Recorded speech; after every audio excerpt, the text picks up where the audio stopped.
Yep, go ahead. There's a great video, Jeremy, where if you were convinced in Shutter Island by basically the surface level plot that by the end of it, the big plot twist is that he is crazy and that he is a patient on the island and he isn't a deputy or whatever government agent that he thinks he is, right?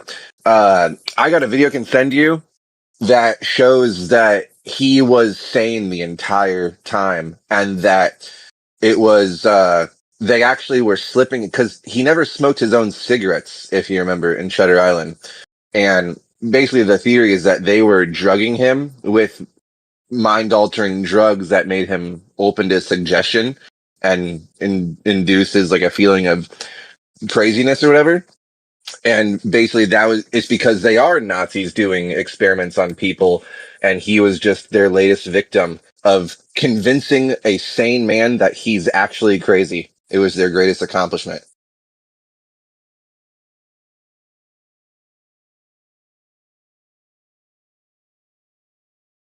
It's just a really cool Shutter Island, guys. Everyone might have had it wrong this entire time. Did Yeah. Okay. It means it's actually Pennsylvania Deutsch. you? Huh? Pennsylvania is one of the largest influx of German people. You ever heard of Pennsylvania Dutch? Yeah. Okay. It means it's actually Pennsylvania Deutsch. It got changed over the years to Dutch. So it means German. Okay. It doesn't mean Dutch people. Yeah, and I say that because there's a few people I've met that their parents and uncle had lived in New York or close to New York up there, and that there were like neighborhoods full of Nazis, In during the war. 1938, there was a huge rally at Madison Square Garden where everybody was cheering for eugenics because they were following what Hitler was doing. So for a period, there was a short period, or it wasn't really that short, because eugenics was popular in USA for a long time. And when they saw how well Germany was doing it, it was like all the rage. But, the propaganda changed about the war and what was going on. And, all Americans went for what the news was telling them, and they started to hate Hitler.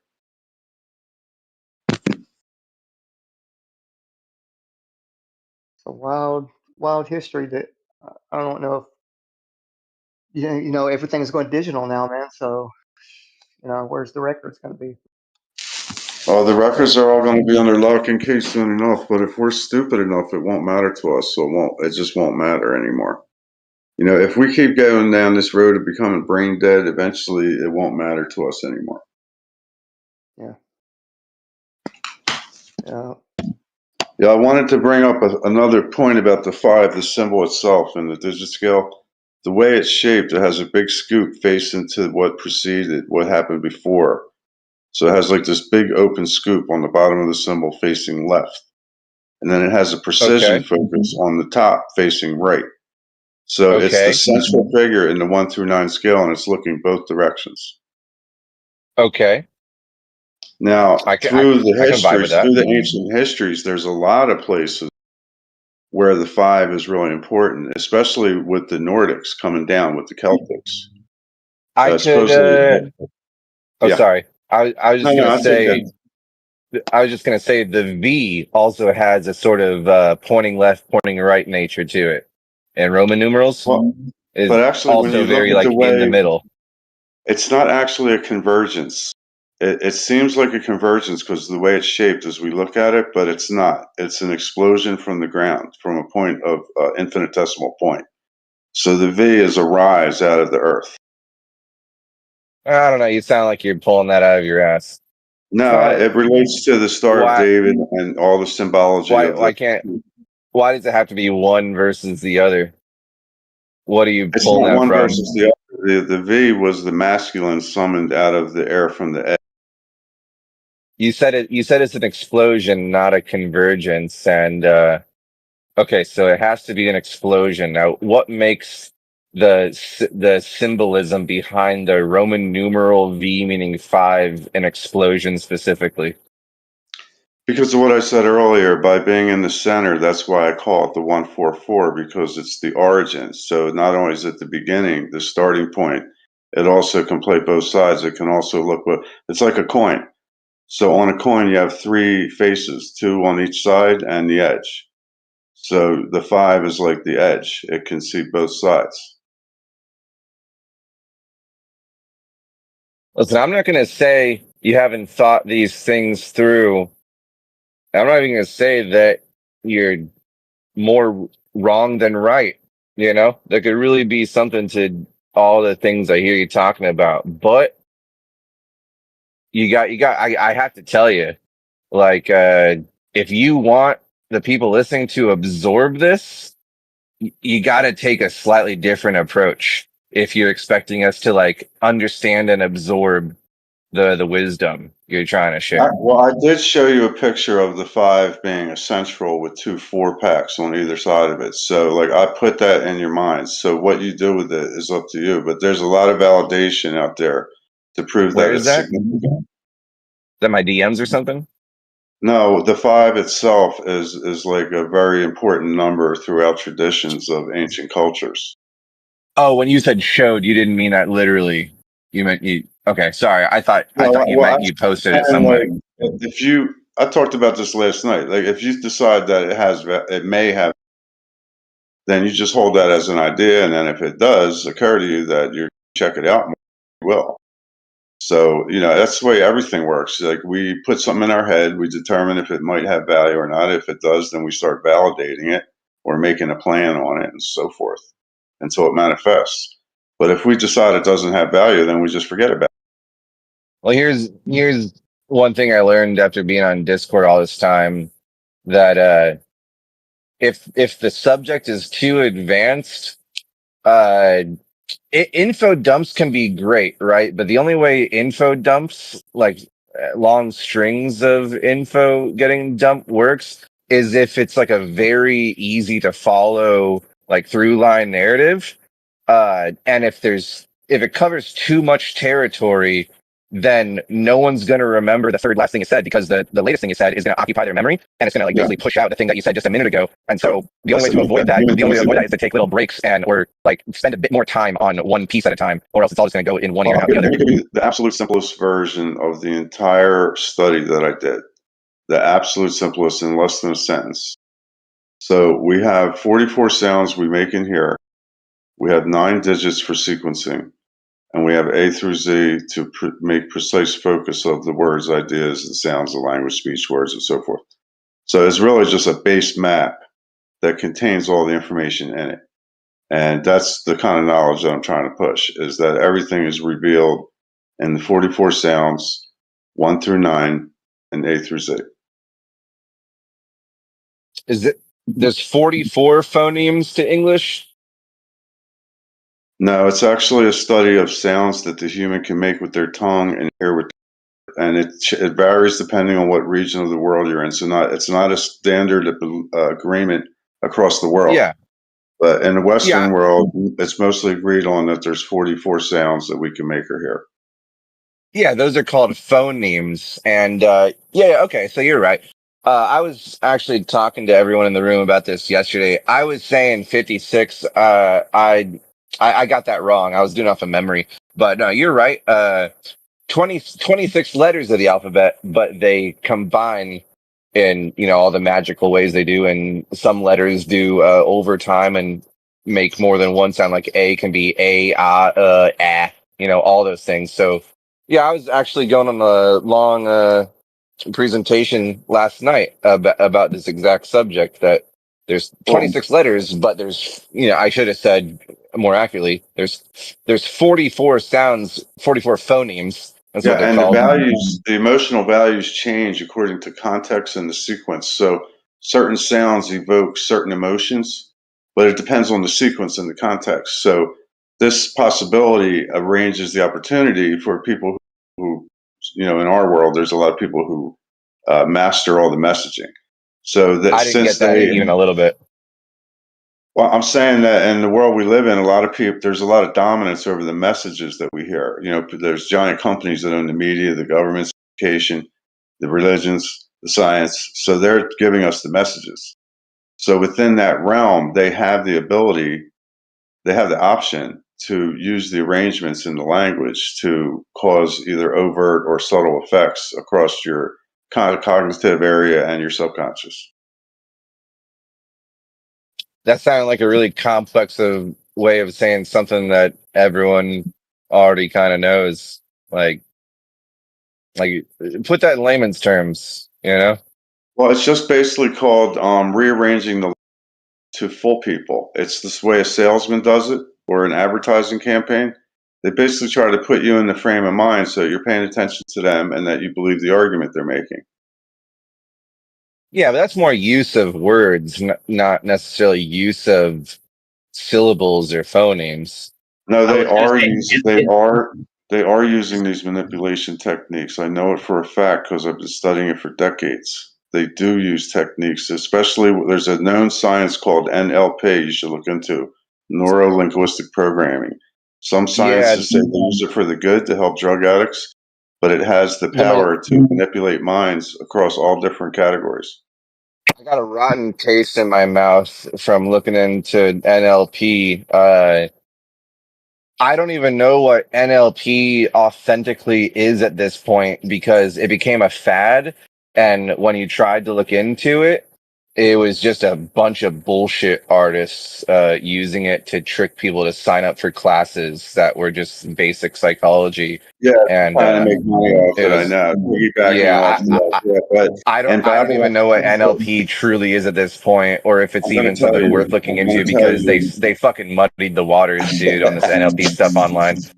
What it is a way to alchemize the population. So it's social alchemy. And back in Babylon times, translated this language used then to today, they called it social alchemy. So the leadership of our world we live in here, they've known about these manipulation techniques through speech and language for as long as there's written history. well, can I pause you there? How do you um, look into the nature versus nurture aspect of sounds, right? Because Yeah. over time, as we develop language, we establish certain sound. The emotions rise from the way we've used them and know them already.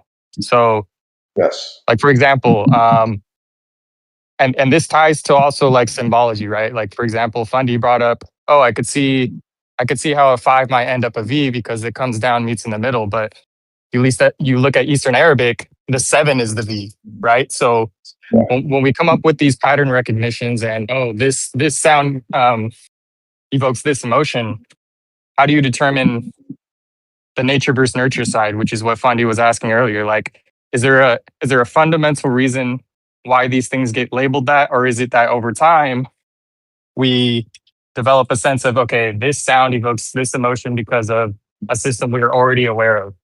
So what man Well, agrees there's upon? two things at play at all times. There's a natural order force that's behind the scenes all the time that keeps everything arranged in perfection and restoring back to order. And then there's man, who operates within this operating system and rearranges orders according to his desires. So everything is a blend of a supernatural force of natural order that we don't quite understand, but we can see it, and then the things that we create that we know. So But this is pretty much what's going on. because there's an overlap of those two things, that does allow for nonsense and bad designs to occur, though. So you That's can't correct. claim that everything has a deeper message. Actually, I Even if it can. used, I can. I can. even if it used to, there's always a chance that we've gotten our grubby hands on it, and you know, just like how the caduceus, I'm sorry, the rod of Asclepius was the one that was originally meant for representing like medicinal healing and stuff like that, and that at some point they started using the caduceus, which had a completely different meaning. But just because people got their grubby little hands on it, now we're using the wrong rod to represent medicine and healing on our ambulances and veterinarian offices and stuff like that. Yeah. Well, even the pentacle, the stars on our flag are a pentacle. That's literally, the symbol's called a pentacle. Sure. So, oh shit, what the fuck was I going to say? I'm just saying, Oh yeah, I remember now. shit's gotten So fucked up. So you can't, no, you can't trust in the current meaning having some sort of universal significance because you got to be careful if yeah, it's being misused nowadays. yeah. Well, what I wanted to say before when you started your last response, but I wanted to wait for you to finish, but it was that it's a matter of perspective actually, because when you're looking at things right up close, they have a different flavor, or feel, and a different energetic quality because you're so close to it. So it's hard to break away and make yourself impartial and try to look at things from a distance, but it is possible because within our mentality, we have the ability to do that. So it's very helpful sometimes to try to pull yourself away from looking at it as something that you misunderstand, that you may not understand all the way, and you can get a different perspective by getting farther away.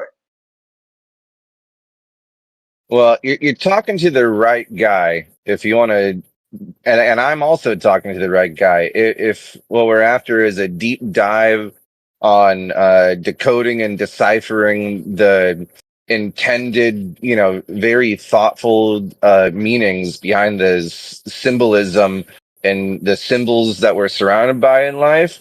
But I think the intervention that Anchovy and I were giving you is hey, maybe cool your jets and don't be as confident in certain decodes that may make some sense to you, but find someone that you respect that can tell you sometimes they like you might be lost in your own sauce on a few of these symbols. Just because it I feels right understand. doesn't mean it is. No, it's not so much that I'm having the flaw as that people have a hard time swallowing it. So, but I appreciate you caring enough to mention that and put it that way. I appreciate that. Thank you. Yeah, I haven't done the exact same research as you. And so if something sounds off to me, maybe that's because you know something I don't. Or, maybe you made a mistake, or maybe I'm. Like I said, perspective and proportion, right? So the reason my perspective is different is because of the proportion of hours and time and energy that I've actually poured into research, writing, Don't and underestimate me, man. no, I didn't mean it to overlay you that way. I didn't mean it that way. I apologize for the offense because I certainly didn't mean to. I'm This just is saying this is that my my this perspective is is my different. jam as Let me well, change. and I Let me okay. change my language. Let me change my language. My experiences were different than yours, so my perspective is different. I've been very convinced by certain decodes and realized, oh shoot, okay, All right, let me test that's one out on you. Let me test one out on you right now.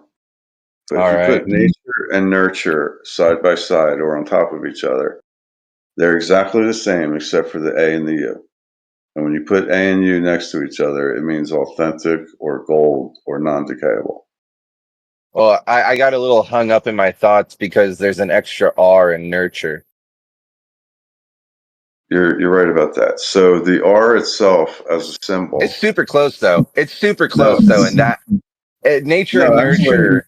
there's a reason for Nature and that. nurture being similar has to be intentional, in my opinion. So a decode is necessary on that. I vibe with that. Glad you pointed out because I can do an instant reparation.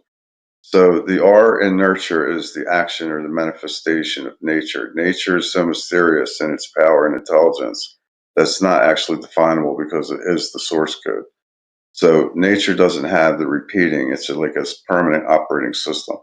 Whereas nurture would carry the R because it is a repeating system. Nurturing is repeating because as we bear new children, bring new generations in, and build new projects and ideas, we have to nurture them. We have At to this apply point, man, effort. Yeah. if R is somehow pulling in this like association with repetition, you know, Yes. the only way I could move forward with you on that and dig deeper into that is if there was like another example where R plays the same role. Yes. I was about to give it to you. So in Latin, the word AR became our word ARE, and it translates meaning to a thing. So anything that's a thing is repeating itself, like our body, our animated things. So they're in a continuum cycle while they're alive. So from the time you're born till you die, everything's in a repetition cycle, and even your body itself is a circuit. So this makes you a thing. So the R literally represents that in its meaning, the word R. And the symbol R has a further way of examining that, which I said yesterday, that it represents a manifestation of the P, which represents the still point of perfection.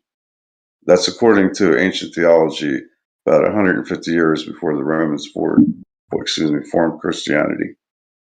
I can't get on board with your when I said, hey, nurture has an extra R in it, and you said, oh, I have this whole thing I want to tell you about how that makes sense to me. Yeah, I gotta tell you, man, I haven't developed my own system of the meaning of individual letters in such a grandiose way that I can vibe with you on that just yet. Totally, I totally resonate with.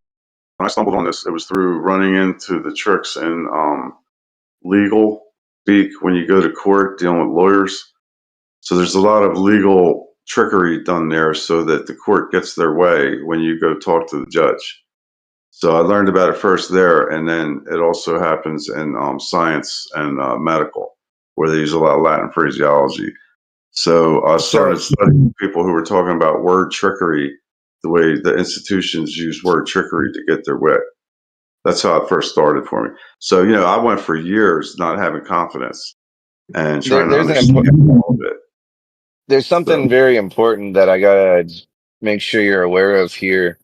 When it comes to etymology, there's a very simple chart that I could DM you or just say out loud. But the way words are thought to have evolved over time is that the most common changes are pretty systematic, and you could call these like the most interchangeable letters throughout etymology.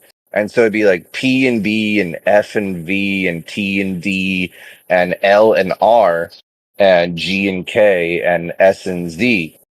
And also all vowels are just freely interchanged amongst each other as language evolves. And so it's like, if you're saying that an R has this significance, like repeat, repetition, recurrence, whatever, right? It's like, well, maybe just 50 years ago, everyone was, or maybe not 50, but maybe just 100 years ago, everyone was spelling that word with an L instead of an R, because that's a very common occurrence that happens as languages evolve. And it's like, well, do you also feel that L represents repetition? Well, I want to And expand in it a some little way, bit. everything's representing repetition. So in that regard, everything's representing repetitions. Well, that takes all the value out of the R then. No, I it wanted doesn't. to add a little nuance because the specific thing you're talking about is only going to apply to the English words, right?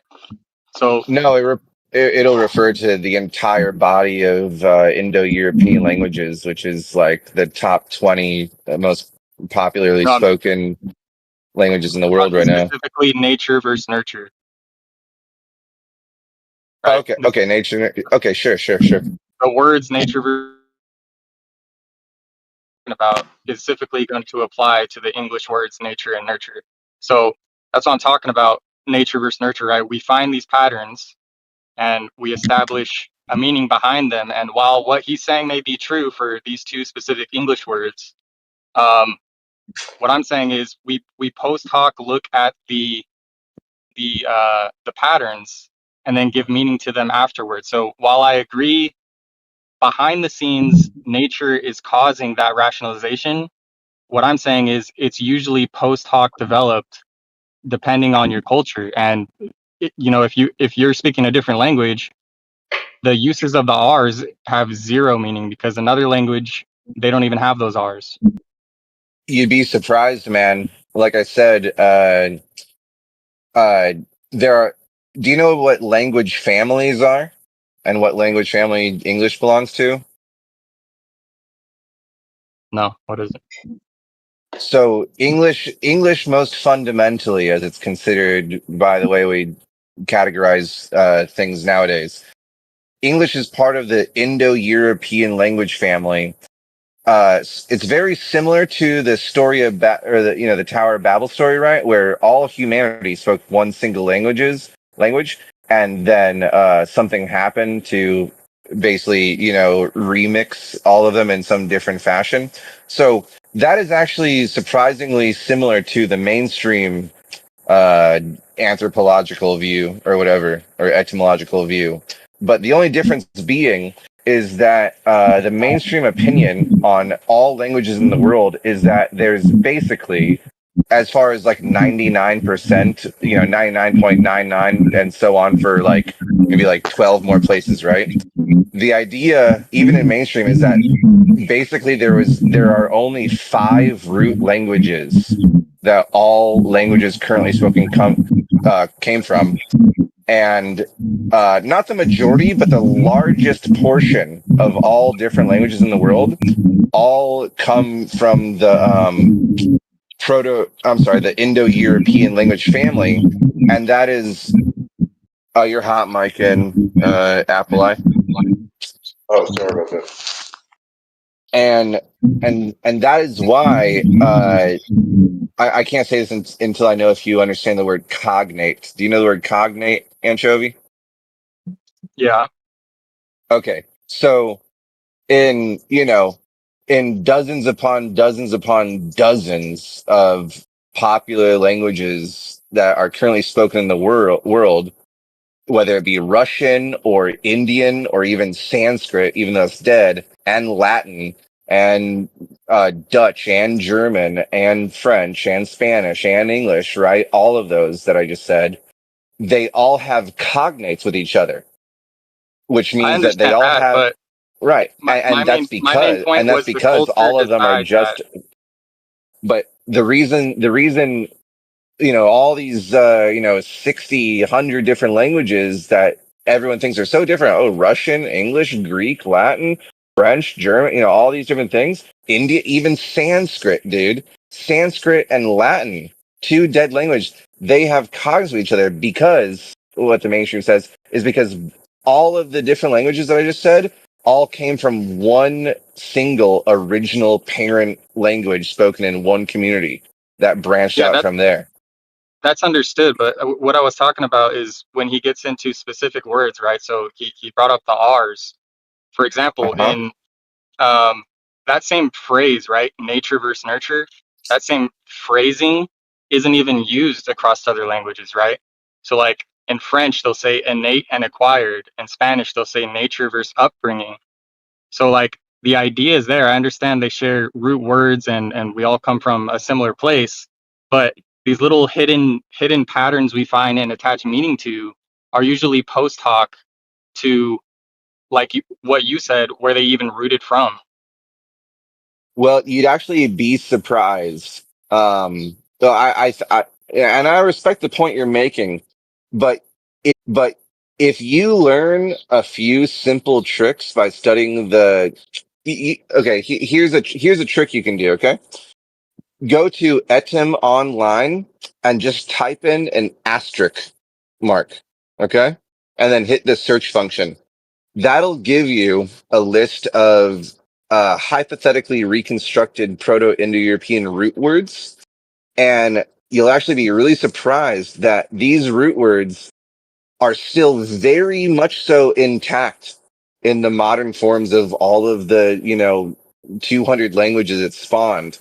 Languages actually haven't changed that much in the past 7,000 years from their parent language in this family. No, I think you're missing what I'm saying, though. I know they haven't changed much because the meaning, or what I'm saying is the But specific, the same I'm using letters. the specific, right. When we get into that, right, when we get into the specifics of why a word are the way they are, is developed by the individuals who started using it. And it may have nothing to do with how the root word was developed.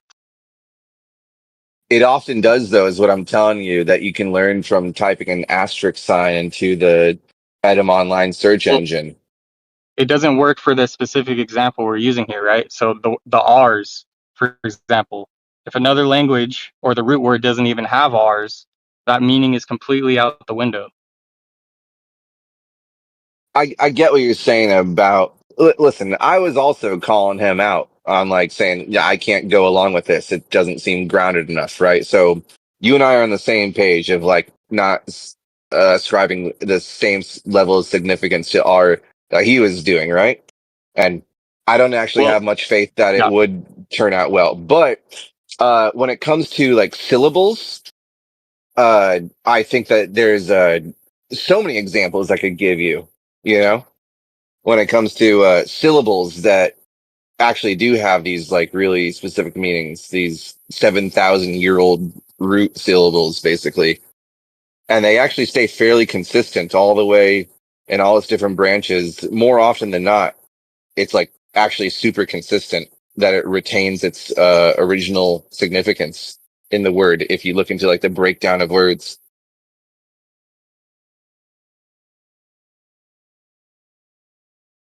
Individual letters, yeah, I have a hard time believing that, and it sounds like he, I don't know, went down a different direction of study than I would probably ever entertain. But I have respond to that now. So, in the early part of the last 2,000 years, before the Christianity was formed, the main study or thing called the headology was the thing called philology. So, philology, everybody knows, a study of language, but in the yeah, old time, philology was the study of the phonetics and the morphology of the language also. So philology was actually one of the earliest sciences, the study of speech, language, the sequences, the connections, and the sounds, and the morphology as it moved and transitioned from one civilization yeah. to. So this was like a Philology. huge science Go ahead. in the early days when before the big sciences came later. There was only really one main science, it was philology. So there's a different Hmm. perspective and power that the study of philology has today compared to what it had before Christianity was formed. Yeah, I would describe philology as being the combination of etymology and anthropology sort of fused into one, or maybe it was original and then philology was kind of broken into these two different directions.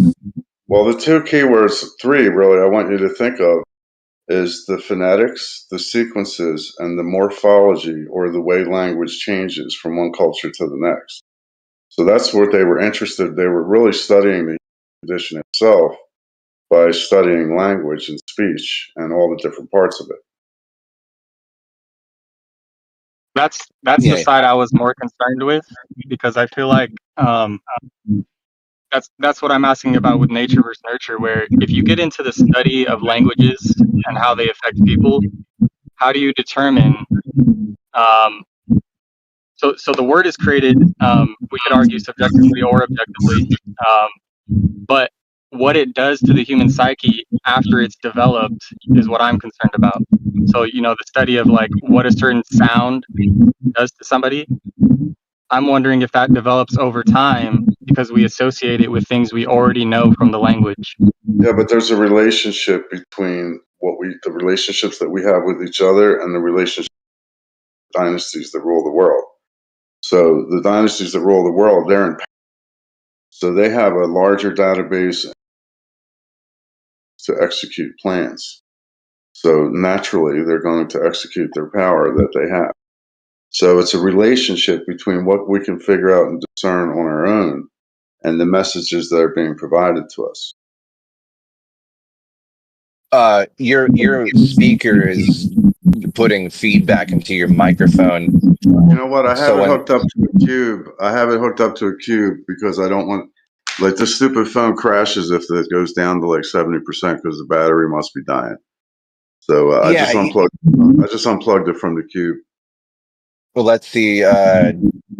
Yeah, it's still happening. The problem is that uh the audio playing out of your speakers is being picked up by your mic. So when anyone's talking, it turns into a little like ruffling, muffled sound being being caught by your microphones. I hate to ask you this, but you got to make sure you mute when other people are talking, or else we hear sort of a feedback when we talk. All right, I got you. I was gonna say check your Discord settings too. There's usually a noise suppressor that'll cut off a lot of background noise. Yeah, because I never used to use the phone ever, but then my computer's just wearing out on me, and Discord crashes it when I try to use voice. Yeah, let me go find the settings and try to fix it up. Yeah.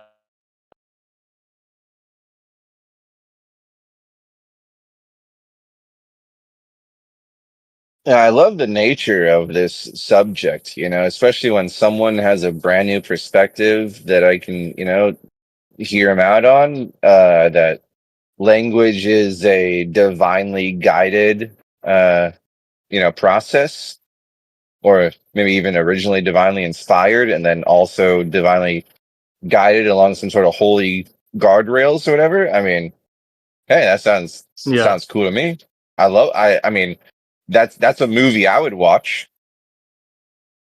Well, that's why I was trying to extend the olive branch of saying like these things may be coming from nature, but um the nurture side is how to interpret that message to us, right?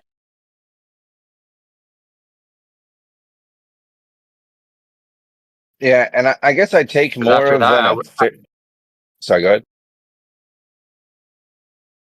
I was just gonna say because after we receive the message, right, wherever our base of language comes from, wherever we receive that message, we can develop me an arbitrary system. Why there's so many different ways to do a certain word or language. We interpret it subjectively amongst everybody, so that's where it gets kind of messy. Yeah, I was just talking to my French friend, and he knows, we can only speak because he's put a lot of time into learning English, but as a native English speaker, I can let him in on some insights or whatever that he hasn't picked up on. And he said a word, and I said, "What is that?" And he said like Nini, and he's like, "Oh, that means like an elderly female relative." And he's like, "Oh, okay, okay." And then he just shared with me that like no, or he said like, or maybe nani and no are like grandma and grandpa basically. And I said, "Hey, well, we don't have a version of that in English for grandpa, but we do call our elderly female relatives nana." And he said, now I understand why the dog, who was like a grandmother sort of figure, caretaker in the Peter Pan animation, was called Nana, because she was like a caretaker of the children, like a grandma who stays at home while the parents go out to, into the city to watch a movie or whatever. If you remember that cartoon. Yeah, I feel like I was gonna say I thought we do have We have a masculine little version of names for Nana. And we got Mama and masculine. Papa, and yeah, I'm saying a masculine version of Nana, right? Because it's pretty common in America to call your grandma Nana or something, right? But we don't have a Nano as he does in French. Right. Yeah, Filipino and Spanish as well. Italian. Yeah, Yeah. it's just interesting that English has a Nana, but it doesn't have a we have a Nana and a Nanny. Both of those are female or feminine, right? We don't have a Nano or a Nane or a masculine version of that word. So we're kind of slacking compared to French and Italian or whatever, or Spanish in that degree. Not a big deal. Let's call them Gramps. We got Papa and Mama, sure. Poppy and mommy, sure. Yeah. But we don't have a nano as he does. We only have a nana. I mean, we've been talking about etymology. Have you ever looked into a reason why English never really grasped onto male female words like that? You broke up I there. mean, we kind One more of time. do for all of them. You're still I was gonna say, roboting for me. did you? Go ahead. Go ahead. Let's see if it's better now. I think I'm in a bad zone. Is this good? Yeah, that was good. Okay, I was gonna say, have you looked into any reasons why we developed less of a sense of male and female words as the other languages have?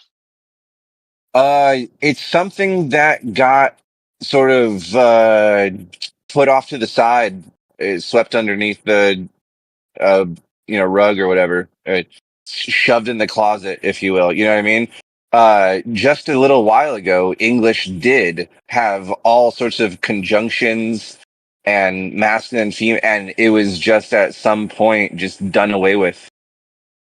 So we did have it, but we just we said fuck that nonsense. Yeah, I mean, you can tell we had it because we have a lot of the words are kind of similar, right? Grandma, grandpa, father, mother. So they're there. It's just like not for as many words. Yeah, we used to have like four more tenses at least that we currently don't speak in. Uh, when I say that, I mean basically ways of changing a single word. Nowadays we'll say, his apple, when maybe 200 or 300 years ago in English, we might have said Appleye. And just in a single word, it was like a possessive masculine, like, all these extra layers of detail added into a single word just by making it longer instead of using an entirely separate word like his or her. You know what I mean? We used to have that stuff, but we abandoned it sometime in the past 300 years. Yeah, interesting. And you know what? I'm happy for it. I don't know. I don't know. Maybe I'm being biased, but I honestly think the whole Spanish thing of like, oh, a banana is masculine, but a pencil is feminine. It's like, well, who's even deciding this? And it actually is literally like, the emperor of Mexico at some point, right? Who actually is making that call. And it's like, well, fuck you. Like a bottle is feminine, but like a can of soda, right? A can is a masculine word, but a bottle is a feminine word. It's like, well, fuck you. I don't actually respect your system at all. It's so arbitrary and designed by actually like a council of idiots. So I don't give a shit about their reasoning. Fuck masculine nouns and feminine nouns. Stupid. Unless it's about an actual guy or girl, like grandpa and grandpa, I don't need to involve sex in cans versus bottles versus cups versus bowls. I'm very happy to do away with all that shit. Demo is already Yeah. muted. Jesus. I miss Demo.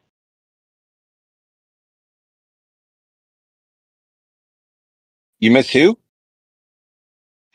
D-Mock. I saw he was in here. Oh, He Dima. was Oh, in he's Worldwide muted. Debates, and that he popped in here and he's muted. I haven't talked to him in a Oh, minute. let's chant until he gets unmuted. 3D muck, 3D muck, 3D muck. It only works if we all join together. Where you at? Free D-Mock. There you go.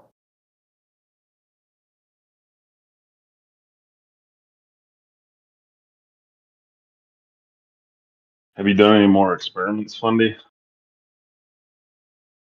Hmm. I'd have to think about that. Not in the past month, but I'll get back to you on that. I think I have actually. You know what? I'll admit this out loud, okay, guys. I'm gonna open myself up to scrutiny or insults right now, but my girlfriend got a book. It's titled something like "Simple Spells," or something like that, right? And we've been testing out a few of the, let's just call them rituals written in that book. So I guess I could say I've been doing experiments, but not scientific I ones. don't know how to fuck with that shit, dude. That gets weird. Well, we're only doing really wholesome ones, you know. We're not cutting our palm and squeezing blood over our rose or any I crazy know, but wacky shit like that, you know. I But just feel like there's too much we don't like understand or know about like the spiritual thing. I don't know. I couldn't do it. Well, I'm happy some of to. them are really wholesome. I got to tell you, some of them are actually really wholesome and are just good vibes all around. Like this isn't even a one, but let me just paint you an example, right? Say you put some water inside of like a glass jar and you specifically leave it out on like a full moon, and instead of kneeling at your bedside, you basically hold the bottle in your hands and say your prayer, and then you leave that prayer bestowed bottle of water out in the moonlight, and then you drink it the next day, so that your prayer has just that much more likelihood of coming true. Is that wrong just because it wasn't aimed at Jesus? Can pray, is it only okay to pray if it's aimed at Jesus? I mean, I don't think so. Even if it's nonsense, there's the whole psychological aspect of things, you know what I mean? Well, there's a lot of people that, in fact, studies have been done on the psychological effects of prayer. Like the mind's powerful, you know. Yeah, and I'm open to the idea that for example, right? One of the classic ones. If some bad shit's been happening, you feel you're getting a bit of bad luck or just like a lot of negative energy in your life, take that however you will. What's your, I want to open this to the room. We've all heard of saging your house or saging an area, right? Burn some sage, wave it around, cleanse the place. Uh, are any of you guys just like vehemently like against that? Like, oh no, you're summoning demons by saging your house. And even if it does nothing, isn't the psychological just like positive intentionality behind it almost kind of worth doing as a human? Yeah, sage your house. Think good vibes. Pray for a better future. Pray for the bad shit to go away, or hope, or whatever you want to like. I have no issue with someone saging their house just in Huh. a that sort of way. Doesn't Yeah, I bother me at think all if that's someone all does that. good. That's all good. I was talking about like the Ouija board shit like that, spells type shit. I wouldn't fuck with that. Well, Ouija board is literally trying to channel the dead, so I can totally understand how that would cross a line. Yeah.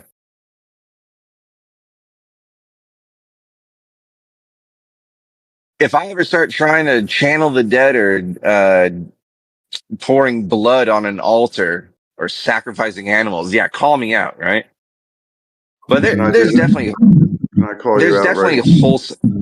Oh yeah, go ahead, go ahead. What I do? The LLMs, the chatbots, are the same as a Ouija board. You're calling to the dead. Ah, Wait, I've what? never.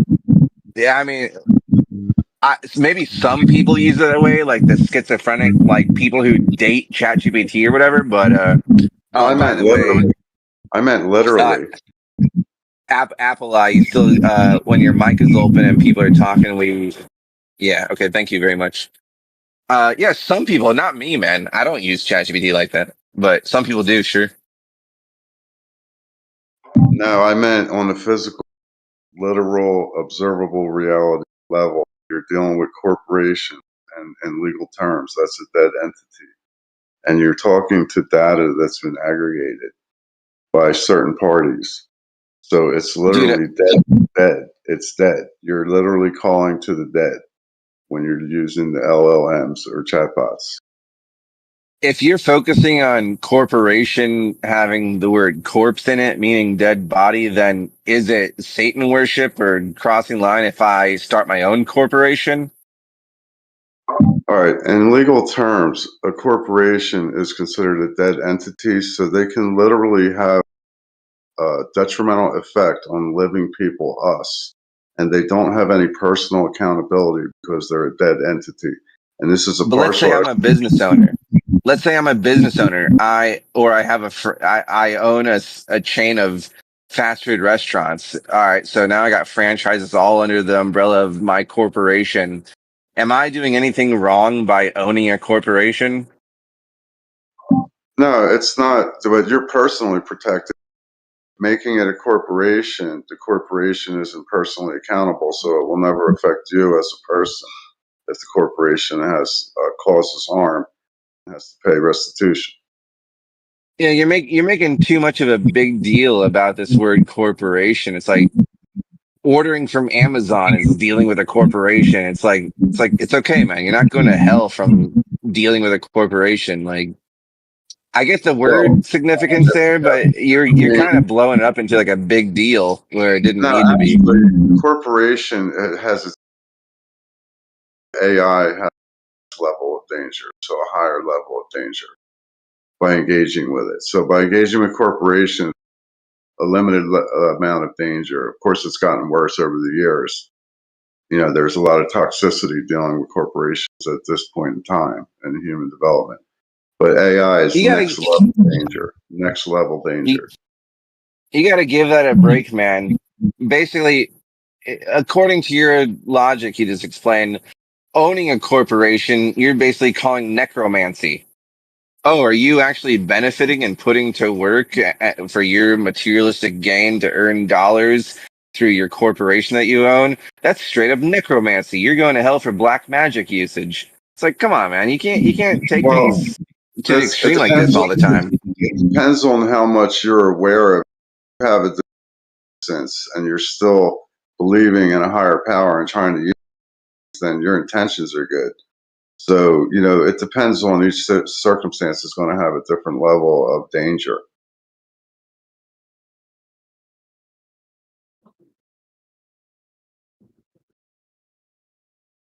Well, all right. I get a Why is feeling. the Go ahead. sorry, Fundy, real quick. I was like, why is the LLM?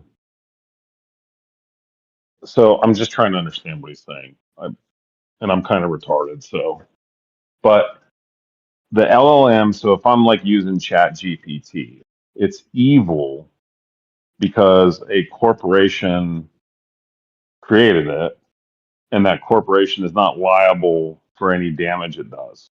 Is that what you're saying? No, that was only one little piece of the puzzle. The AI is actually next level danger because it's literal extra dimensional stuff that's coming into direct contact, not just with the hierarchy, but now with the common people. So it's like an immersion that's happening between the extra dimensional and ourselves. So It's happening. Yeah, go ahead. are you saying it's sentient then? Yes, it is sentient. Okay. Wait, what's sentient? He's saying AI AI. I'd call it. at its highest level, at its highest levels, not I'd call it exposed to it. pseudo sentient. I think No, I mean, pseudo sentient is pretty appropriate. Yeah, I like no, it that. is at our exposure, it's pseudo sentient, but at the higher levels, it's actually sentient. What higher levels? That's a possibility. Like, Well, there's an over possibility. governance over top of the Earth governments. So on Earth, the nations all have governance, global also, but above them, there's an over governance system, and that's where the AI is coming from through this higher governance system that none of us regular people are told about. Who is this governance system? Are they Well, on Earth? if I was going to guess, I mean, I've done a lot of research on, but if I was going to guess, I would say it's about, Your mic's cutting out. if I was going to guess, I would say it's a panel of a few thousand old men. So on Earth. Hey, Yeah, but Appleye, man.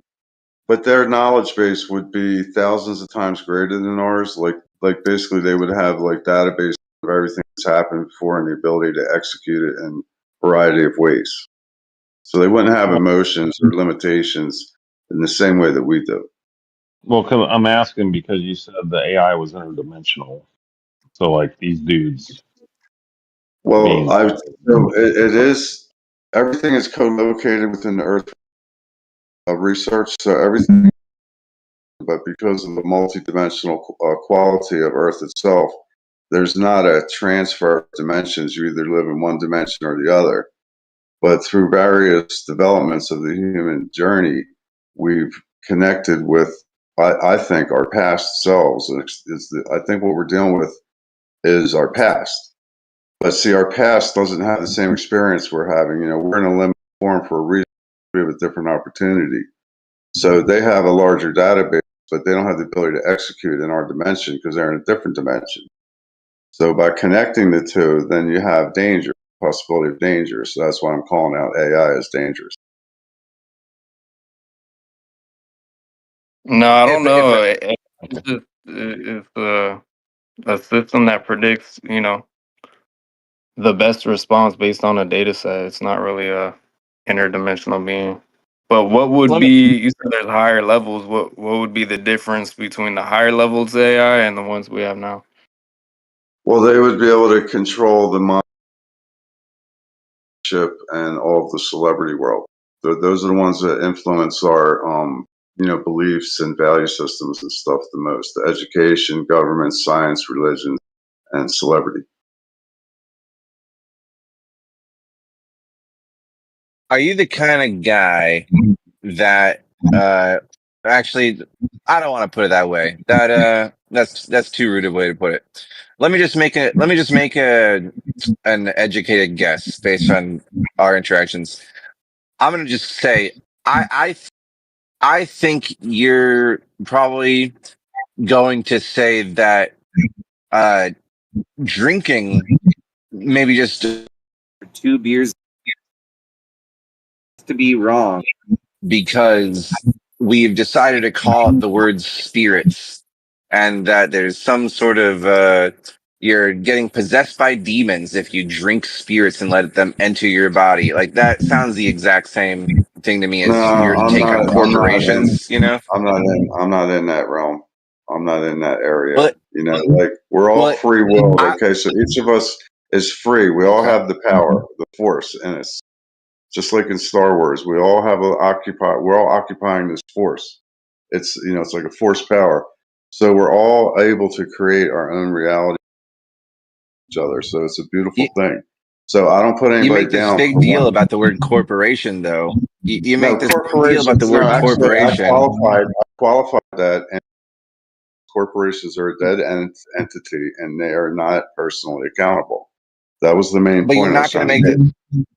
but you're not going to make as big of a deal to people, drinking a few beers a night, because they're inviting spirits into their body. Like that seems like the type of thing I'd expect you to say after you said what you No, said about no. Look, corporations. people are free to recreate. Look, we're in a slave system. I understand why people want to get relaxed at the end of a hard day. So I don't begrudge people for wanting to get weed or some beer or wine to relax. You know, if you So if over corporations poison, weren't called corporations, you'd change your mind. no, Well, corporations, the large corporations that became institutions of the world, that's where the danger is, not the smaller ones. yeah, the United It States sounds to me, government is a corporation. Yes, it is. I kind of This, see what. Yeah. Sorry, So I it's that kind mainly a of see what he's corporation saying. and district of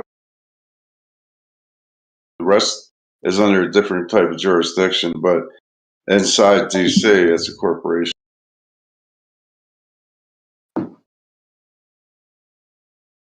I mean, that's the whole thing about LLCs, right? Limited liability. So I kind of get what you're saying on that part. I don't know about the whole interdimensional AI thing though. That's Oh no, that's a big pill to swallow. it's a what? Your mic keeps cutting out, bro. I was just gonna say you should do your own research. I can't read right here and now. You gotta check it out yourself.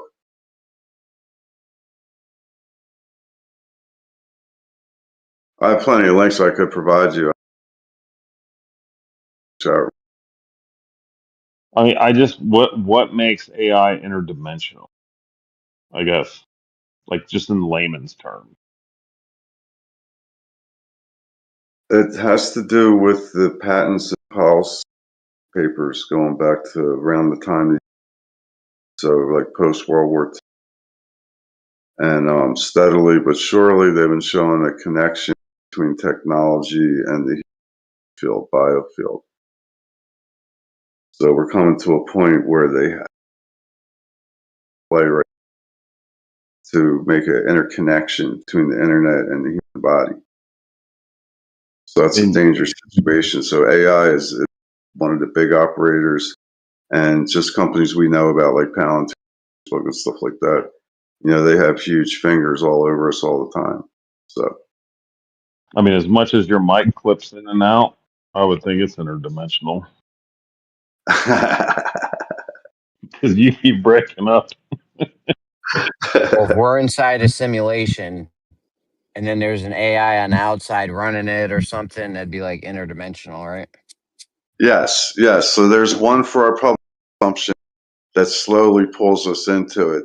It'll become like a god to us, and then eventually some bigger version of it will show itself to us. And it'll solve every problem in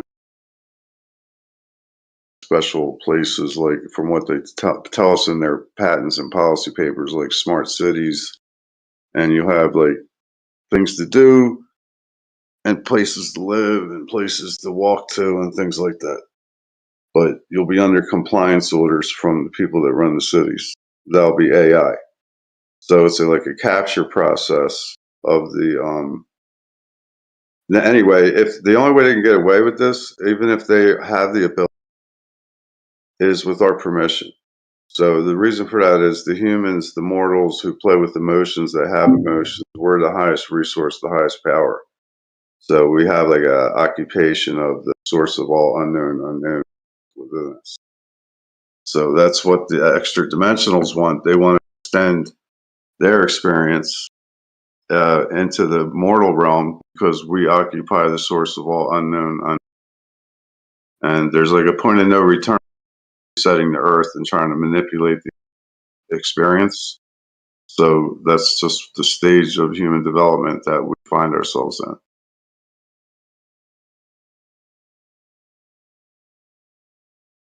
Pretty wild, huh? That's interesting. The simulation theory is pretty wild too. Well, we associate with that by each of us because of the rest that this puts us all under. There's a system in place that allows each of us to create our own reality and value system inside our own mind. So we end up lowering the value of our physical body and our spiritual self. We still live within those realms, but we just put them at a real low value, and we give our attention, time, and energy in this thought stream.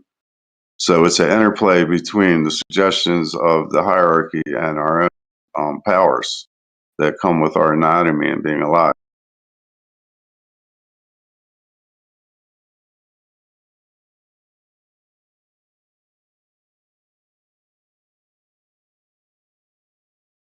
We're the highest resource.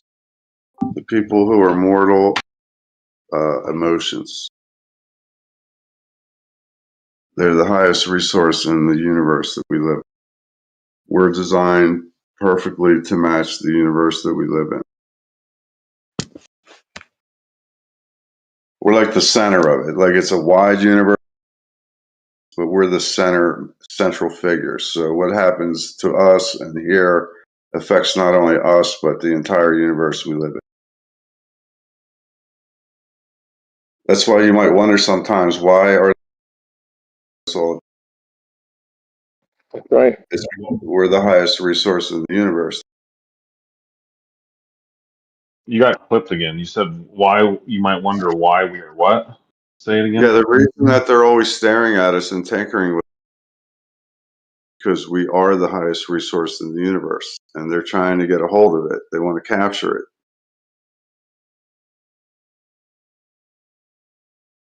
And who is they? Well, that would be the extra dimensional entity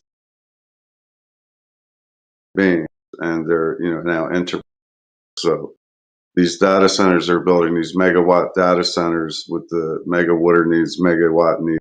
They are actually like portal openings or door openings for these extra dimensional entities to coexist with us, but they would have dominance though.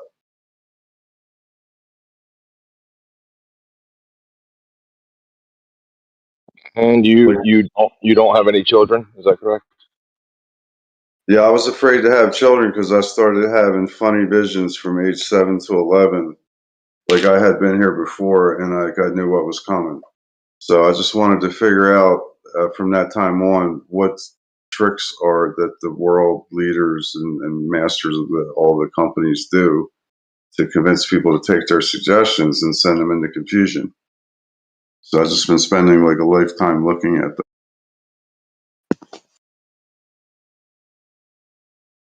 Sure, it's for the best.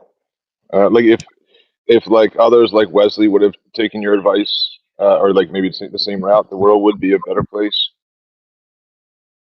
Having the wrong people having kids.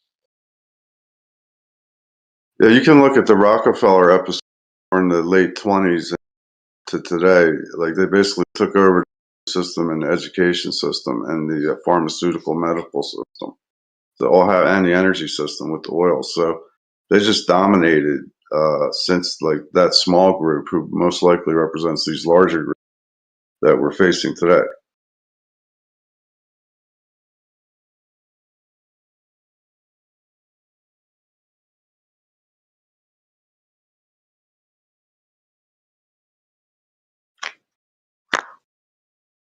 You say we're a resource. We're a resource like how?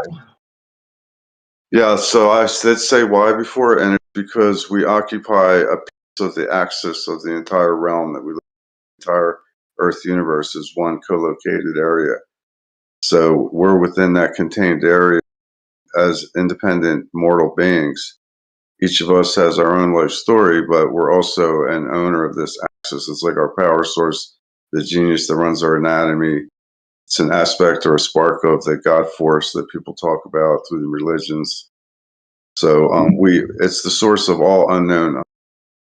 So there's three types of knowns: known patterns, known unknowns, expected unknowns, and then the ultimate unknown unknowns. So we occupy all three of those. But the rulers or the hierarchy, they have giant, so they know a lot more about us than. But we are the source.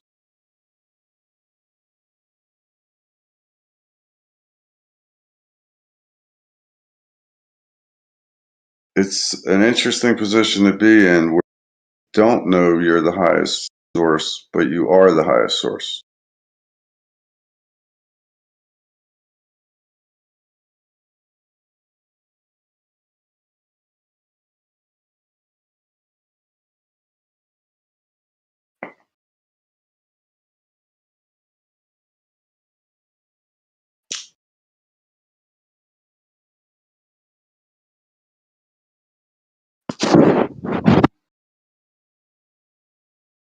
So the realm does match up the earth body. So that's why there's a certain level of their experiences and empathy also. So everybody knows it, or at least they recall it from their childhood when they felt more free.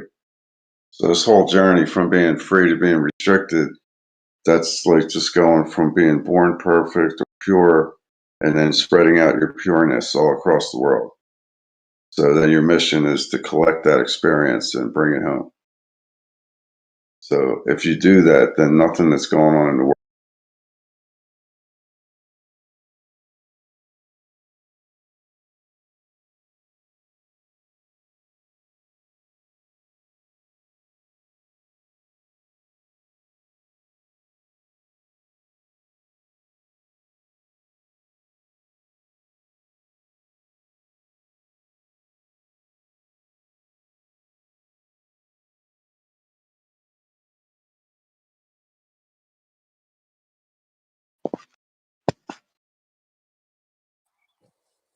We could be in a Matt Damon minimize me scenario where like you could shrink things down so small that you could have like all of Earth in a petri dish on a shelf. You know what I'm saying? Yeah, I've listened to a lot of mystics explain it exactly like that. Like when you find yourself and who you really are, that shrinks right in front of you.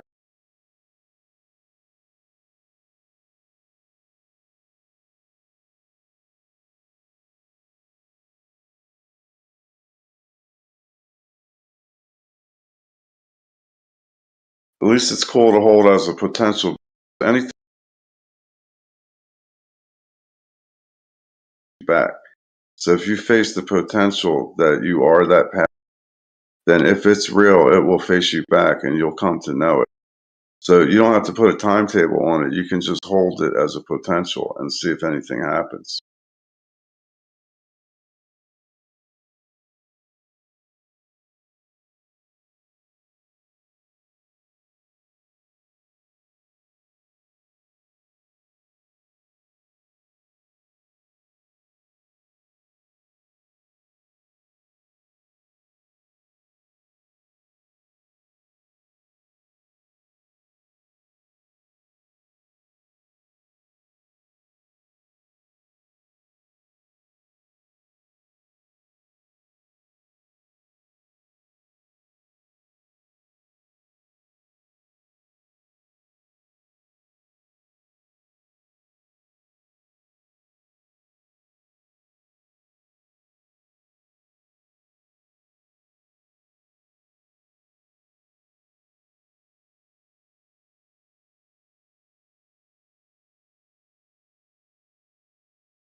We can bring it up again when we got more time, be more calm about it. But it's just that there's a lot to it. It's kind of complicated with the equation of time and universal standard time. Universal standard time is, I think it's the most recent one. They use astronomical, or they use cesium atoms, I think, atomic clocks.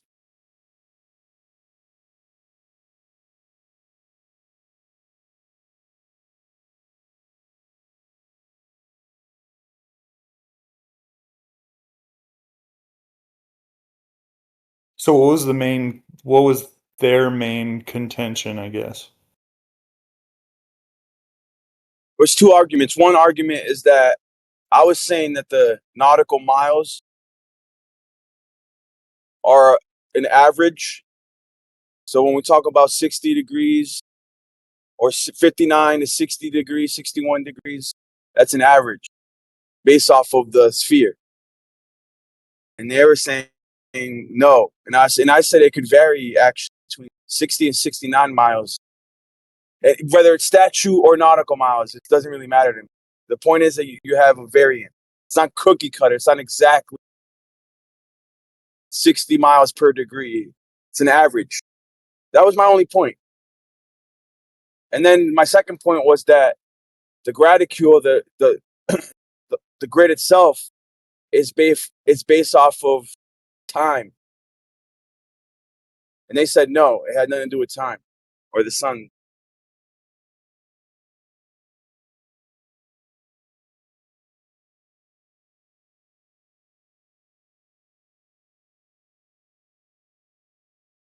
Okay, so with those two arguments, the first one, are you saying that because it's not a perfect 60 that it doesn't match a globe? And then secondly, are you with the second one, are you saying that because if it's based on time, does that mean, are you implying that it's not based on necessarily what the Earth is, more of like a conceptual framework based on the motion of the sky?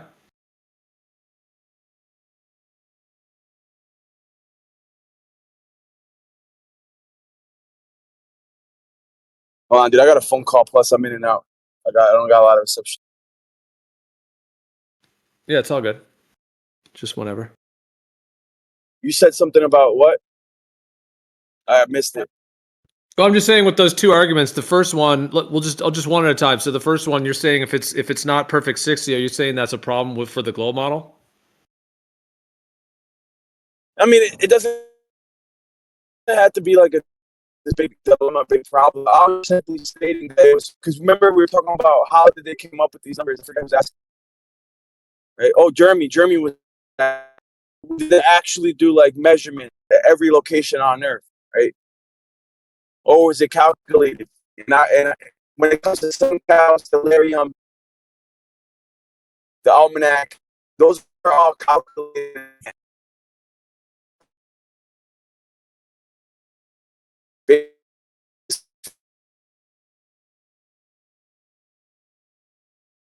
Yeah, you're cutting in and out, They've done some Zion. measurements. Yeah, you are breaking up. We heard no. we heard kind of like a good part of it, but then the end it cut out. You're saying they're all calculated. I think we heard that. You're Or saying just like averaged, yeah. GPs and yeah, maybe wait a sec if your connection comes back. Yeah, it's an average based off of the globe model. Though they did do some measurements, and even if you could verify certain elevation angles based off of your position on the Earth, like if I talk to somebody in Europe, in the UK, and I'm over here in America, and I go to SunCal, and I measure, I pull out my sextant and I measure the star's elevation angle, and it matches.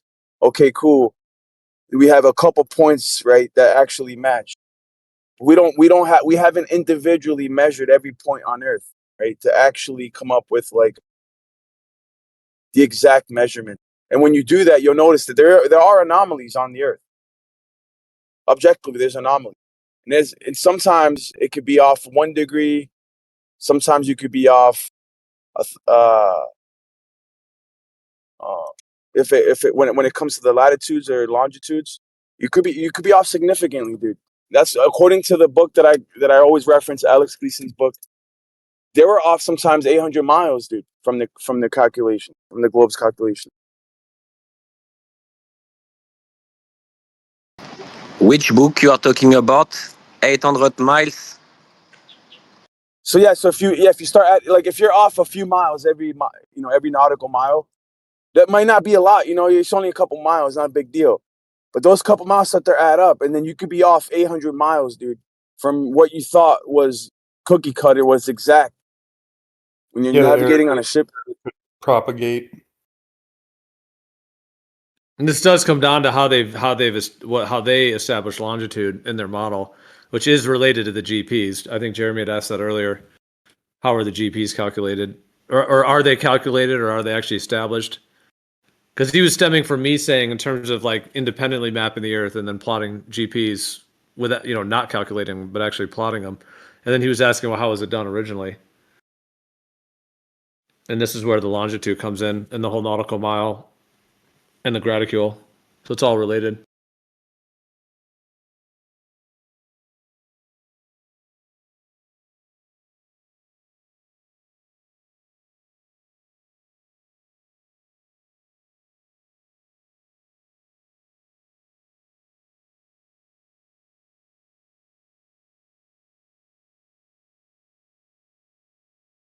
Because yeah, I mean, when they base it off of Greenwich, when you have that, they have the prime meridian, then the timing of it.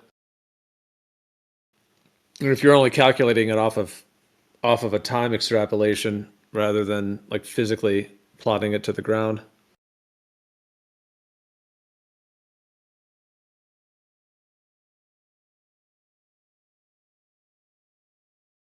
I mean, if it's off that much, yeah. Then the other guys, their contention was saying that it's only off like a half a mile either way because of the oblateness of the sphere. That was their argument.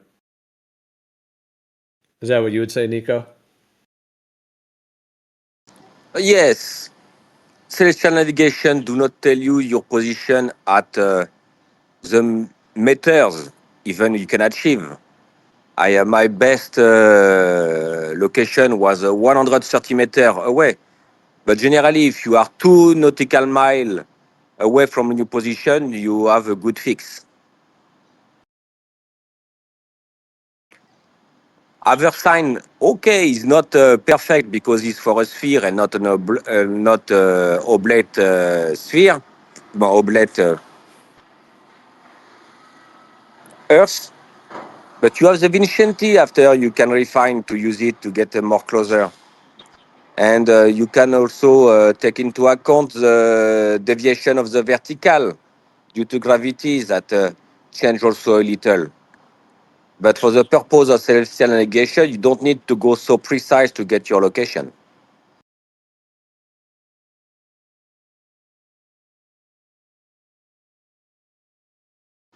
All what Jeremy or Zion said, we know about it. We know other sign is for a sphere, not not a oblate Earth. But for the purpose of using the other sign for celestial navigation, it is enough. Yeah, I know. You can ad hoc it within a shorter like area. But what do you think about what Lion was saying? What if it's off, and then as you continue traveling, you could be off, and it's significant once you, instead of just doing one, like keep getting fixes, like you move a little bit, you get a fix, you move a little bit, you get a fix, and you're just doing these short little. What if you actually get a fix, or just go from one spot and then continue extrapolating it? I think that's what he was saying. That Yeah, but Gliese.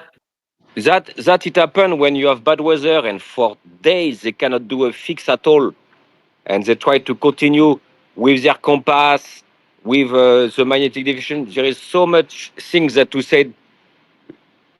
I should go this direction. I keep this compass, and I should be arriving where I want. No, there is current. There is a magnetic declination. There is so many things that happen that you will be off 800 mile, but it is not due to the definition of nautical mile.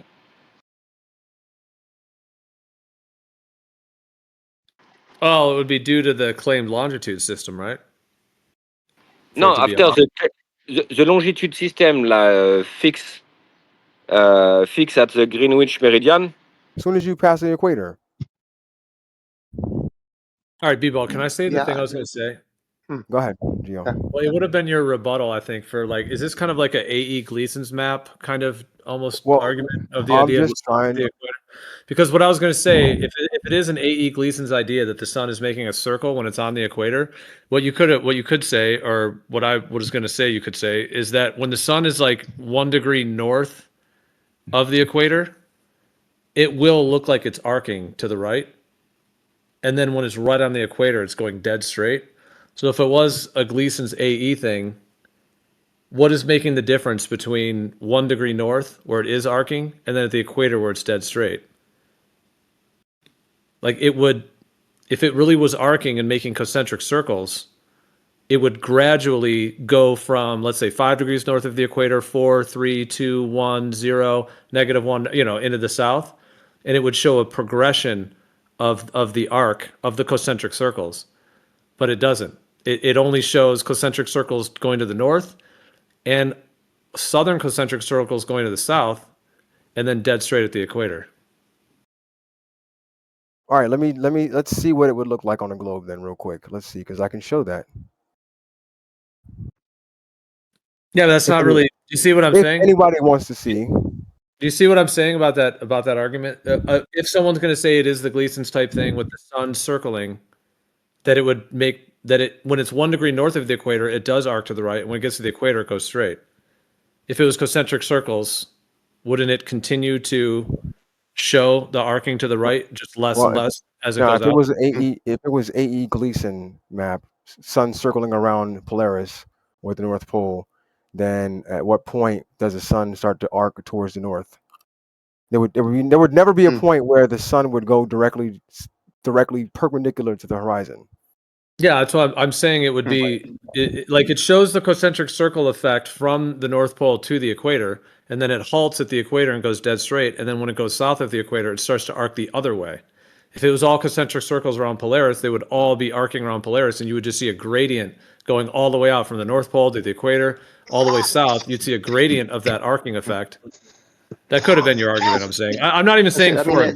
I'm not saying for a. I'm not saying for a globe. I'm just saying for the AE Gleason sun circling, like when the sun is on the equator, the idea that it's making a circle. And I can give you easy way to show you in the south what Gio was just explaining. I can show you a good way to test in the south if it is a flat Earth with like an AE map style. That when it does start to go from the equator to the south, just turn your back to the west. It comes to east.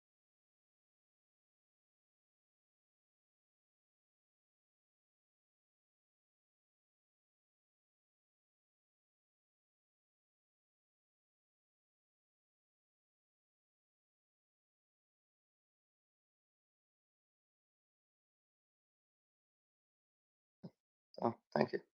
Sun is back rising. Okay. This line right here is the, so if we were on a globe, this is what it would be. And this is sunset, right? You're saying? Go straight down. Now, are we on a globe? Let me see. Let me zoom out, and I'll jump off the surface. What do you know? We're on a globe. So this is what we would expect on a globe. Sure. I doubt that. I'm not doubting that. I'm just saying there's a way to check if you are, or if you had the AE map out there. Actually, you know what? There is a model kind of that the flat earthers are putting together, And right? real quick, where's my other one? Where's the other one? Yeah, I There think we could is- compare it here in a minute. Maybe we'll go jump on that. Let me see something. Where's my? That's All all I'm right, so I'm saying. looking due Yeah, west. it doesn't though. Hold on, it doesn't do that though. I think I followed everything you said. It doesn't do that. It comes up from the horizon and comes up like it rises south of east and Right, goes. yeah, So we it can look at that right now. Hold on one goes second. We're doing left. it right now.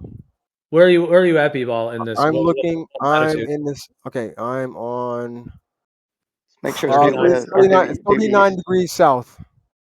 39 degrees south. All right. Yes. And Yeah, now I'm at 40 degrees south. I'll go 40 degrees south. what is that blue line? That's the latitude line right there. That's 40 degrees south. In the sky, the right Yes. ascension, declination? Yep, that's it. Okay. And if I hit play, you can see the sun doing just That that. goes to the right. This is sunset. This is sunset right here. What time of year? February. No, I'm sorry, March 19th. Yeah, we would need to be right on the close to the equinox and a lot closer to No. the equator to see if it drifts or not, right? But I think he's doing it. Oh, wait, you said this is what day is this? March? This is March 19th. Do you mind going up to letting the sun come up to the top of the screen here where that line is at the top? Okay. I mean, this is basically the equinox, or right around the equinox. So this is Close. Yeah. B-ball, you're saying this is basically what it looks like from 39 south Mm-hmm. on the equinox. Yep. And that line looks as if it deviates quite a bit, but the sun doesn't. I don't know why it looks like that. I think because we're not directly under that latitude line is why it looks a little off to me. sits This right is this at is the right. line. Is this rising? No, it's in reverse. So this Mhm. is sunrise right here. This would be sunrise. This is looking east. This is looking east. Now it's going across the Now it's sky. going Yes, west, it Yes, now goes it's right going to west. left. That's what I was telling RG. It goes right to left. It doesn't right go to from the left. left to the right. It does the Hmm. opposite in the south than it does in the north. That's Is why there the a way to why- get this right is why over the latitude line? this is why the Oh, dual right. pole makes this is why the dual pole matches the sky and the AE Mhm. doesn't. Okay. The Gleasons or this single North Pole centered. I'm not saying it is like those dual pole maps people have been passing around. I'm not saying that is what the Earth is. I've never mapped the whole Earth, but I'm just saying the Right. sky has that symmetrical Effect. Yeah. mirroring. A symmetrical mirroring. It's almost like two AE maps. You know, it's like you got the north one and the south one, and then it crosses Yeah. at the equator. That's when it swaps like the mirror or the symmetrical reflection effect, which is why it works on their globe model because they made it into two hemispheres that are more or less Mhm. equal. Doesn't mean it is a Yeah. globe, but it's why it matches it to a degree. That they could sell this to the population, this false cosmology idea of the globe. I mean, it sure Mhm. does work though. If it's false, Yeah. it I'm sure just. does The work. sky, it's because I think it's because the sky it's a toroid sky. It's a toroidal sky, and the toroids have spherical, actually oblate spherical dynamics to them. So it's the sky that's just extrapolated into the globe theory, and it does the sky works in the way that it works because it's toroidal and has spherical geometry I involved in it. mean, I think it's just because the Earth is a globe, Geo. I mean, maybe that's the case. I mean, All right, well hey, that's what this it's is up to you to figure this it is out. a Then this is a you're globe. This is you're you're this you're a it detective. You got to figure it out it, for it literally yourself. matches this thing right. This thing right here. It matches this thing right here. But I is mean, that what we're on? That's I mean, it. how? What Are else we would it be? actually on that in a huge black void? That's the thing, What bro. else would it be? It's what the ancients have always known it to be. It's a plane of existence with a That sky that literally matches a globe.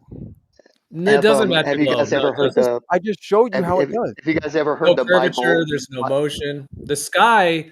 Okay. I think like when Issa says like the celestial sphere is one of the best arguments for the globe, I agree with him in a way because the sky does have spherical geometry involved and that can be extrapolated. It doesn't mean it is a globe, but it can be extrapolated. The sky definitely, in my viewpoint, has spherical geometry involved in it. Not that it is a sphere exactly, but like that's why in a planetarium you have to build the ceiling of the planetarium in a hemispherical shape in order to replicate the sky. Look here. You want to see? You want to see what? I mean, what else can I show here? Let's see. Let's try this. Retrograde. What if you were? What if Retrograde. everything like those points right there, those little points everywhere?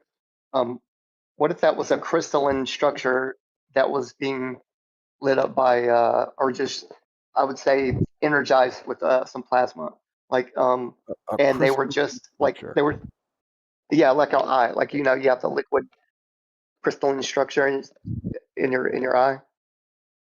Well, anyway, I won't go there. It's fine. Okay, go ahead and show. Bebo, So look. I have one quick example. It's just kind of a funny analogy I just thought of. Imagine you're married to a woman, right? And you're married to her, you're all good, just a person, doesn't have to be you. Just they're married and it's from the guy's perspective and they're married to a woman, right? Now, let's say that woman has a twin and it's like it's a very, very close identical twin. Like it's very, very close. Hmm. If the identical twin came home, from work that day, instead of his wife, the identical twin came home. Now we all know that as men, like we would be able to tell the difference, especially if you're married to someone and all that. But there's an uncanny similarity, and maybe for a minute he wouldn't notice. Maybe if she just walked in, she started making dinner, maybe he wouldn't even notice for a second, or for a while and there's like YouTube videos of that where people like swap out there, and have an identical Hmm. twin and they play whatever. My point, it's just an analogy for the Earth situation. It's like the idea in the analogy, the globe Earth is one of those women, either the imposter or the real one. A stationary planar Earth is the imposter or the real one. I'm saying in the discussion, and there is overlap. There's enough overlap. They look a bit similar. Their hair color is similar. Their voice is similar. There is overlap. Hmm. So there is some Hmm. overlap with specifically the sky and how the sky has spherical nature to it, which is that can be related Right. to the ground. Right. But then Yeah. there are differences, there are differences between them, and you would be able to. And so then we get into: is there curvature? Is there motion? The No, issues with but the what globe would model. solve that, But Gio? hold on, What would be it's the just an final analogy thing? to b-ball because b-ball it's Right. just Right. it's Right. just an analogy of that there is overlap in some of these geometries, but it's about you got to detect the real one versus the imposter. Hmm. And then what I was going to say, the real final key, right, to solve that would be the husband. He would have to take a second look, right? And his Right. eye would be the determination. You have to get out your Like, oh crap. P900. Get out your You had to, P900. yeah, right. Start really looking. Well, That yeah, that's the ain't that thing. ain't the Well, same as. No. Yeah, well, you I can mean, you just probably gotta trick look at the someone that evidence. even is married. You could probably trick them, like especially if for some reason like the woman never told the guy that she has a identical twin. That would even be more like wild Oh as a man, social. that'd be horrible. She Well, came home from work one day. Yeah, I know. The guy's like, "Who are you? You're not my wife. Like you're kind of similar to my wife, but you're not." You know, that'd be a trip. And then if you didn't know, I mean, they do that like as like a joke. You know, like they make up fake ones on like YouTube Shorts and stuff. I don't know if anyone's Mm, like played the long game. Although I did see one that. mm, Sorry, just real quick. I did see one where the guy was doing like one of those like chat roulette things where he was skimming through people and it seemed genuine. You guys may have seen it. It doesn't seem like a fake one to me, but he gets to one and there's this woman in the background and he's like, what are you doing? It's like his girlfriend's name, like whatever her name is, like, you know, Katie or whatever. He's like, Katie, what are you doing? Why are you in that guy's house? And she's like, what are you talking about? She's like, I live in Texas or whatever. And it did turn out that both of the like the guy's girlfriend and the girl in the background of the chat roulette person on the video like mm. were like they were actually from the same like adoption agency and they actually didn't know that they were twins and he literally thought it was his girlfriend in the yeah. video. He's like, what are you doing there? He's like, Dang. you're cheating on me. And then she's like, and then they figure it out. So that might be a real one. Nice. Yeah, that would be a heartbreaker though for sure. You know, ruin someone's life and relationship. That would suck. Well, yeah, he Yeah, thought she that, was like with some other guy. Like he thought his girlfriend was like, you know, on chat roulette with some other guy, you know, and so on. And then it was yeah. like, it turned out that like, no, his girlfriend actually did have a twin and they were like separated. And then I guess the story, I mean, it just seemed real to Yeah. me. I don't know if there's like a Hmm. continuation of the story. You guys may have seen it. It probably has made its way around, I, but I haven't seen it. I do have a question though. For is it B-ball? You said B. I Yeah, don't see your name right now. Okay, Earth is B-ball. light. Check it out. Did you know that uh, um that NASA does every year an annual long duration balloon flights like Yep, airships we all know up about the there? balloons. Hmm.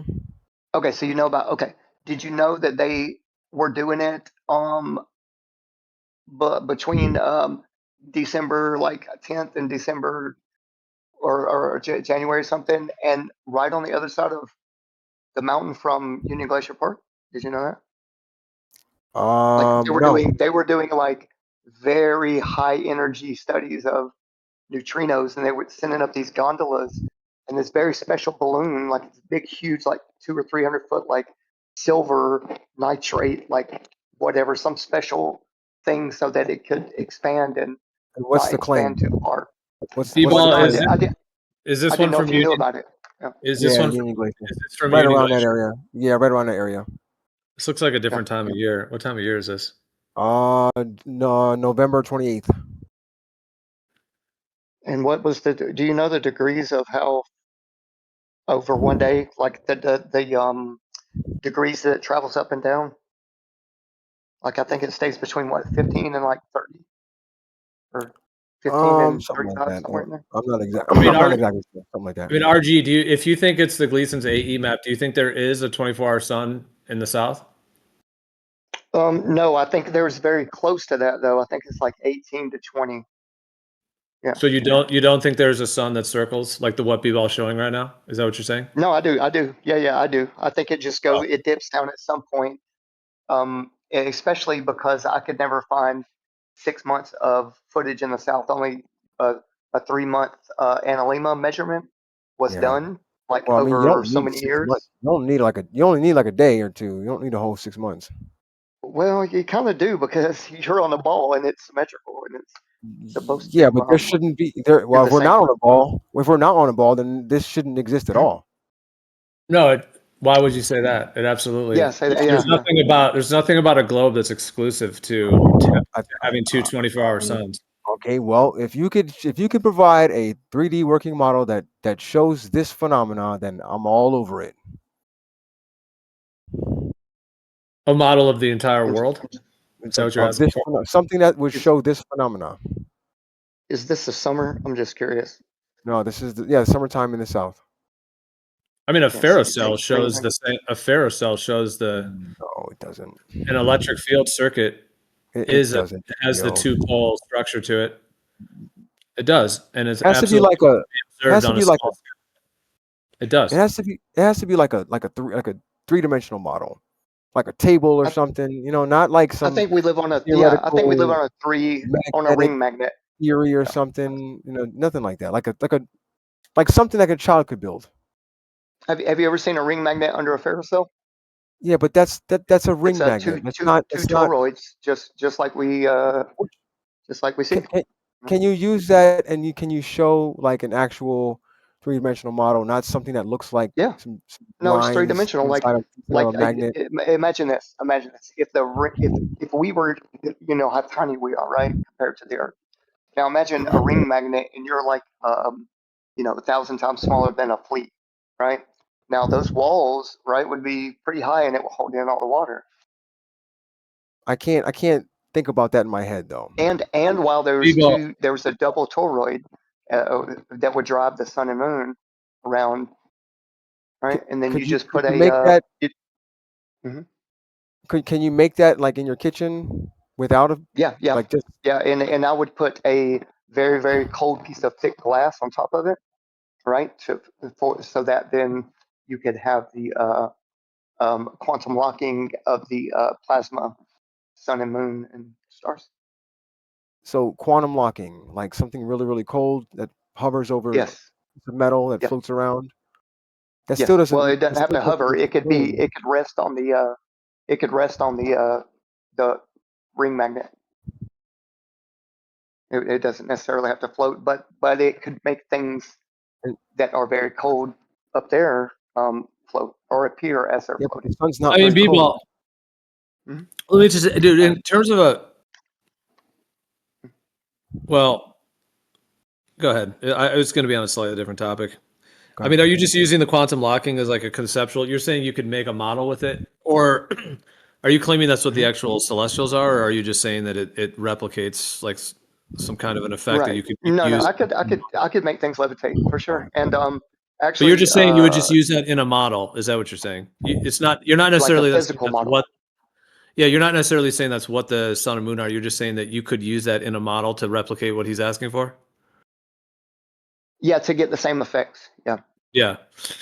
Yeah, because what I was gonna say is just b-ball. Like when if you have a planetarium, right, and you can pull up any like latitude and longitude on that in that planetarium, and like the floor is just like a flat floor, let's say, and then because sometimes they have stairway steps or whatever, but you can have a flat floor planetarium, and you can pull up any latitude and longitude. So essentially, that would be like every position of the sky from those latitude and longitude everywhere on Earth.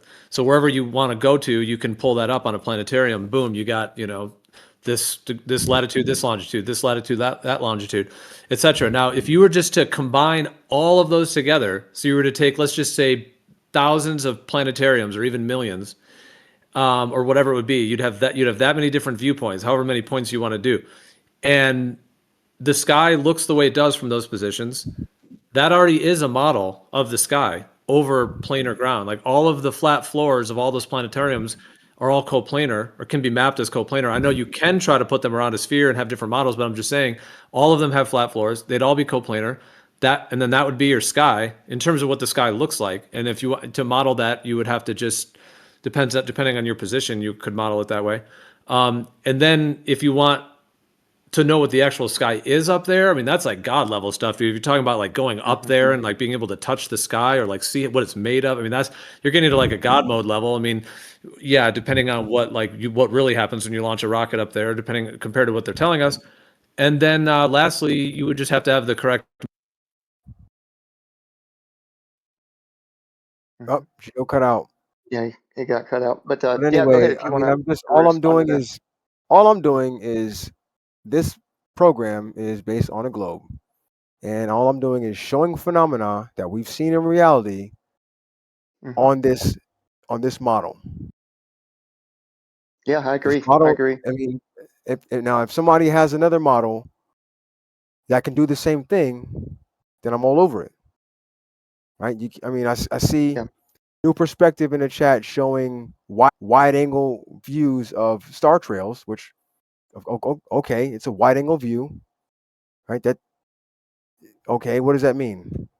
The dual pole Yeah, and we model? we You kind of know, talked about that a we've minute never ago seen too. any.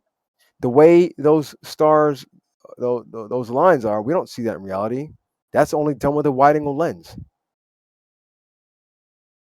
Well, you remember how I was saying, like, if you're looking due west, like even at your, just because of your eyes, not saying everything, And I just to let appreciate new you pulling this up. perspective, just to show new Hmm. perspective. If let's say I'm a sphere or I'm something, right, and I turn my camera like this, notice how the top of the screen and the bottom of the screen arc away from each other.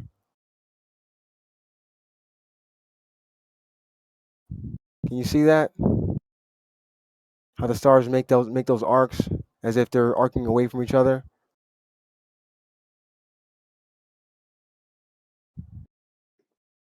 I don't see new perspective in here, right? This No, second we'll get no. He's in the chat. okay. He's in the chat, and I guess he thinks that wouldn't happen, and I'm literally showing it right here. If these stars are these in this program are very, very, very, very far away, right? If I literally try to travel to one of these stars, let's say this one, Hmm. it would Oh, you can look at the it would distance. That's cool. yeah. You can look at the distance and everything. Shit. 900, Wow. 931 AU. What does that equal out to? Astronomical units. Astronomical units. So that's So like 449 does light it years. 449? That's Okay. this star right here. Have you ever did the conversions of like how big it would have to be to see it from that distance? I mean, if it's very, very bright. I mean, think about this, right? You know what a signal mirror? It's like a little three Mhm. by five, little mirror that you hold in your hand. You can Like a see those things parabolic from like mirror? Or- no, like a little tiny mirror, right, in your hand, Okay. right? Okay. If you were standing on a mountain and someone is at another mountain, I don't know, 20 some miles away, they'd be able to see that if you flash Hmm. it at them. That's what signal mirrors do. So it doesn't have to be really big. They You have mean it something just has very, to very reach your eye though, right? It has yeah, to be able to yeah. If it's really, really hit your. bright, it doesn't matter how big it is. Hmm. Like, does that mean like density? Like, if it's real dense, it might be No, brighter, it's no, or the just its light might brightness. travel further. Okay. Yeah, I mean, the brighter it is, of course, the farther the light was going to travel. Right, but I'm trying to figure out like the size of it as far as like diameter or what it